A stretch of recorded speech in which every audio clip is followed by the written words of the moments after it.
بسم اللہ الرحمن الرحیم۔ السلام علیکم۔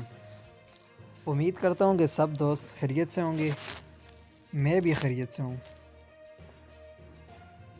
دوستو، آج بہت ہی اچھی خبر آپ کو سنانے جا رہے ہیں، اور یہ ایسی خبر ہے پاکستان کے لیے بہت اچھی خبر ہے، اور نیوزی لینڈ کے لیے خطرے کی گھنٹی بج گئی ہے۔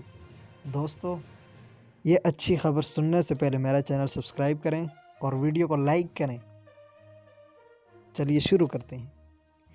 ٹیسٹ میچ سے قبل پاکستان کے لیے اچھی خبر، نیوزی لینڈ کے لیے خطرے کی گھنٹی بج گئی۔ ویلنگٹن نیوزی لینڈ اے کے خلاف کھیلے جا رہے ہیں 4 روزہ میچ میں پاکستان کے 2 کھلاڑیوں نے سنچریاں بنا کر ٹیسٹ سیریز میں نیوزی لینڈ کے لیے خطرے کی گھنٹی بجا دی ہے۔ پاکستان کی جانب سے فواد عالم اور روہیل نذیر نے سنچریاں سکور کیں۔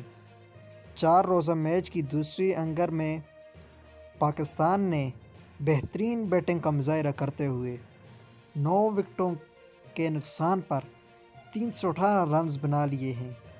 پاکستان کی جانب سے فواد عالم نے 139 اور روہیل نذیر نے 100 رنز بنائے۔ پاکستان اے کو نیوزی لینڈ اے کے خلاف 286 رنز کی برتری حاصل ہے۔ اتوار 4 روزہ میچ کا آخری دن ہوگا۔